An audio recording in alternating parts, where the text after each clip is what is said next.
Good morning, everybody. Welcome to the program. It's Friday, October 16th, coming to you live from our studio in Seoul. I'm Kim Mo-gyeon. But first, we begin with the headlines at this hour. South Korea's National Security Advisor Seo Hoon sat down on Thursday for talks with U.S. Secretary of State Mike Pompeo in Washington. Exact details of the meeting have yet to be unveiled, but afterwards, Seo said that there's no difference of opinion between Seoul and Washington on the need to formally end the Korean War. The Japanese government will most likely release radioactive water from the tsunami-wrecked Fukushima nuclear plant into the ocean amid growing concerns over its environmental impact. And the United States is seeing a resurgence in COVID-19 cases, but a top U.S. infectious disease expert spoke of hopes that the vaccines could widely be available by April of 2021. We begin with the coronavirus situation here in the nation. South Korea reported 47 new COVID-19 cases on Friday, dropping back into double digits after lingering around the 100 mark for the past 4 days. Of the new cases, 41 were locally transmitted and 6 were from overseas. The total caseload stands at over 25,000. 2 more patients have died of the virus, bringing the country's death toll to 441. Some more brutal job figures for South Korea showing 7 straight months of on-year decline due to COVID-19 and the related economic crisis. According to Statistics Korea on Friday, 392,000 fewer people were in employment in September compared to the same time the previous year. This is a fall of 1.4% on year, the largest drop in 4 months. The finance minister commented at a ministerial meeting that the recent surge in infections has halted the recovery in the job market. But he added that the situation is better than back in March and April, and that October's figures are also expected to show an improvement. Parts of Central Europe have set new daily records for COVID-19 this week. This comes as countries are currently suffering severely with the resurgence of the virus. According to Slovakia's health ministry data, the country recorded 1,929 new daily cases on Wednesday. This is the biggest daily number recorded since the start of the outbreak. Croatia also set its daily record with 793 new cases recorded on Thursday. Meanwhile, Slovenia reported record numbers on the same day with 745 daily infections. Other neighboring countries, including Austria and Switzerland, have hit record highs on daily COVID-19 cases. Amid the global COVID-19 resurgence, the United States also saw nearly 60,000 new cases on Wednesday as several restrictions have been lifted and cooler weather sets in. But the U.S. Director of the National Institute of Allergy and Infectious Diseases, Dr. Anthony Fauci, spoke of hopes that vaccines could widely be available by April of 2021. Our Lee Seung-jae reports. The United States reported nearly 60,000 new cases of COVID-19 on Wednesday, driven by a huge spike in the Midwest and other parts of the country. According to data provided by Johns Hopkins University, the U.S. reported more than 59,000 cases, bringing the total caseload to more than 7.9 million, while the death toll has surpassed 217,000. Over the past week, the U.S. averaged over 51,000 cases a day, the highest number since mid-August. Among the worst-hit Midwestern states, Wisconsin reported more than 3,000 cases on Wednesday, Ohio over 2,000, and Illinois more than 2,800. Health experts say a number of factors have led to the resurgence, including the lifting of certain restrictions and compliance fatigue. Other factors include college students returning to school and the cooler weather sending more Americans indoors, where the virus is more transmissible. With the need for a safe and effective vaccine, Dr. Anthony Fauci says it could be widely available by April 2021. Speaking in an interview with CBS News Wednesday, Dr. Fauci says researchers should know by November or December whether some vaccine trials have a safe candidate. He added that should a safe candidate be determined, initial quantities will likely only be a few million doses. Lee Seung-jae, Arirang News.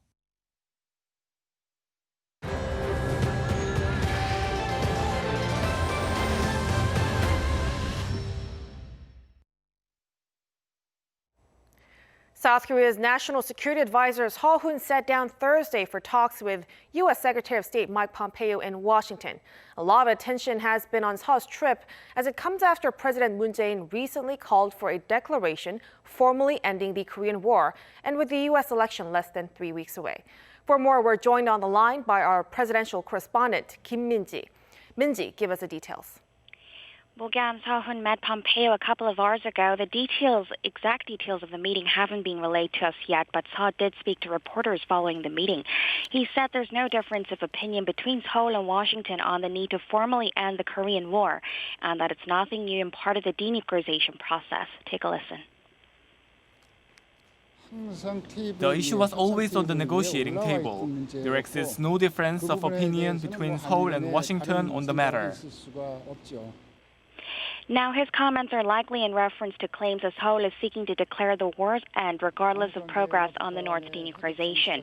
Seoul said the issue is when it may come in the process or how closely linked it should be.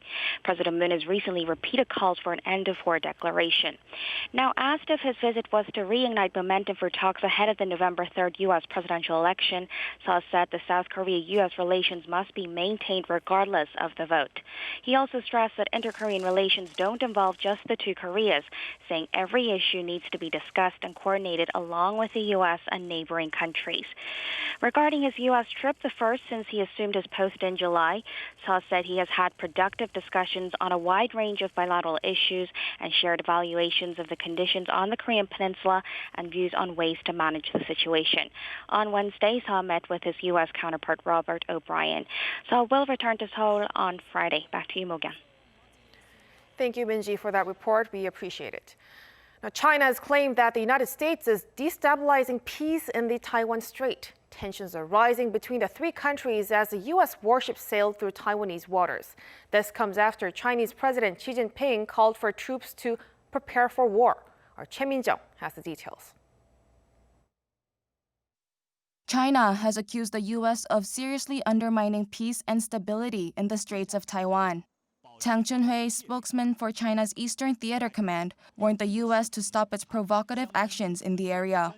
However, the U.S. Navy called the action a routine Taiwan Strait transit, and the Defense Ministry of Taiwan also added that the situation was as normal. Tensions are escalating as U.S. Navy destroyer USS Barry sailed through the Taiwan Strait on Wednesday, just a day after the Chinese president ordered troops to prepare for war.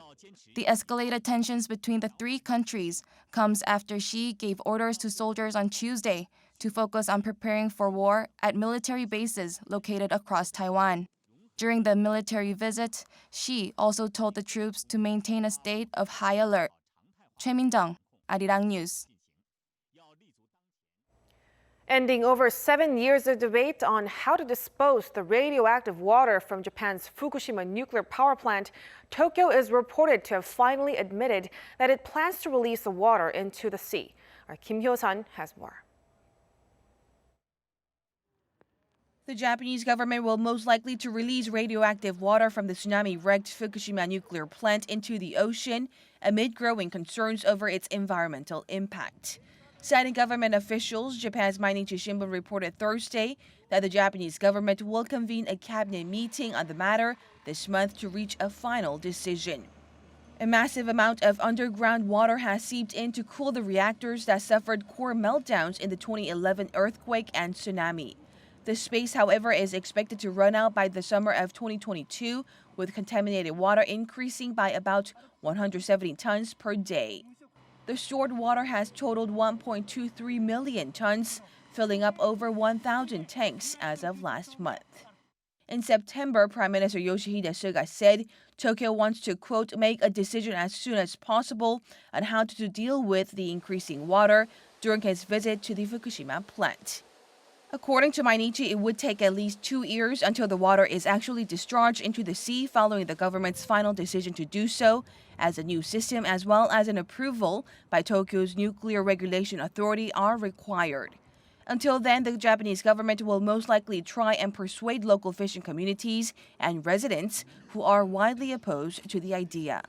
It's also expected to face increasing opposition from neighboring countries like South Korea.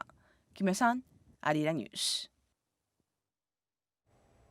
Heavy fighting between Armenia and Azerbaijan continued in the separatist region of Nagorno-Karabakh for the 19th consecutive day on Thursday, despite a Russia-brokered ceasefire deal. Our Kim Jae-hee has more on the latest. Hundreds of people have been killed in violence between Armenia and Azerbaijan that erupted on September 27th. The two continue to exchange accusations and threats as attacks intensify, despite the ceasefire brokered by Russia last Saturday. The Azerbaijan president has accused Armenia of trying to attack its pipelines, which carry gas and oil to international markets. He also warned that Azeri forces will take control of all regions surrounding the breakaway territory if Armenia doesn't stand down. If Armenia tries to put their ugly plans to make the gas pipelines out of order into practice, the response will be very severe for them. Armenia has accused Azerbaijan of shelling Nagorno-Karabakh's capital, Stepanakert, and other towns in the area. The Armenian prime minister says his country will not back down. At this crucial moment, we will not back down, because this is a crucial war for our people. The two former Soviet republics have been locked in a territorial dispute for decades over Nagorno-Karabakh, which is internationally recognized as part of Azerbaijan but is controlled by ethnic Armenian forces. As the Soviet Union fell apart 3 decades ago, Nagorno-Karabakh voted to join Armenia, triggering a war over the region from 1992 to 1994. Despite calls from international communities for an immediate end to violence, recent flaring raises fears of a larger conflict, drawing in Turkey on Azerbaijan's side and Russia with defense pact with Armenia. Kim Jae-hee, Arirang News. Autumn is perhaps the best time to appreciate some of Seoul's biggest cultural attractions. Royal palaces are captivating visitors with exhibitions and shows. Our Kim Bo-kyung provides a sneak peek at this year's Royal Culture Festival. Korea's royal palaces have come alive this autumn, welcoming visitors to their annual Royal Culture Festival that shows the palaces from a different perspective. A special exhibition in Deokongjeon Hall at Deoksugung Palace shows changes in wedding attire. Visitors can even see the reconstructed wedding dress of Lee Bang-ja, royal consort of King Yeongchin, the seventh son of Emperor Gojong. Her wedding dress has a high waistline with similar proportions to the upper part of Korean traditional hanbok costumes. Another reconstructed dress based on pictures from around 90 years ago shows a mixture of Eastern and Western culture. I believe people have long been thinking of a way to accommodate modern attire. Eventually, the groom is wearing a frock coat, while the bride is wearing hanbok like a dress with round-toed single-strap shoes. When it becomes dark, visitors can slowly walk along the forest path in Changgyeonggung Palace, which is filled with laser projections, creating a dreamlike atmosphere. Shining pebbles on the path make visitors feel like they're in a different world. Another highlight of the festival is a show at Gyeonghaeru, the 2-story pavilion used to entertain important guests. Gyeonghaeru is the best stage in our country, and we have designed a show based on the traditional musical Simcheong story. The story and a variety of other shows, like a flying performance, will mesmerize visitors. The highlights of the story have been put all into a 1-hour show, unfolding in front of the stunning backdrop of Gyeonghaeru's architecture and its large pond.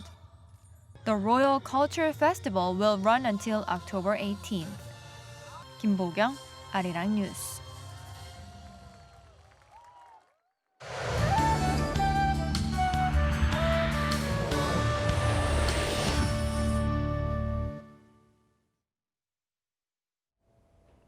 Good morning. It's another day with wide gaps in the temperatures. It was a chilly and cold start for many parts of the country. In fact, inland regions, including Jecheon and Jiangsu, saw lows nearing the freezing mark this morning. But highs will rise quickly to the upper teens in most parts.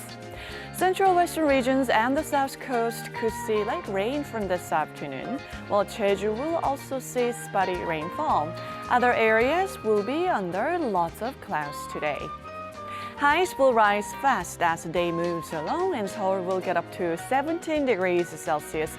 Gyeongju, Busan, and Jeju will all make it to 20 degrees this afternoon.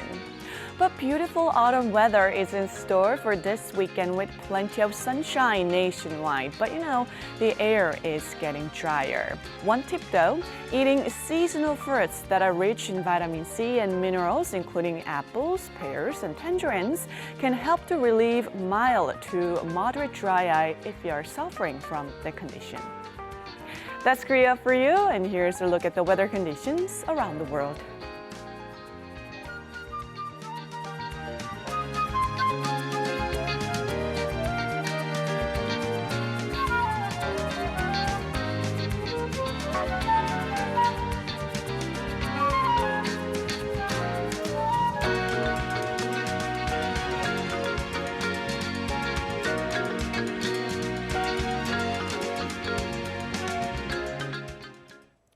That's a wrap for us at the hour on Arirang News. We'll be back with more of the day's headlines at noon Korea time, so stay tuned.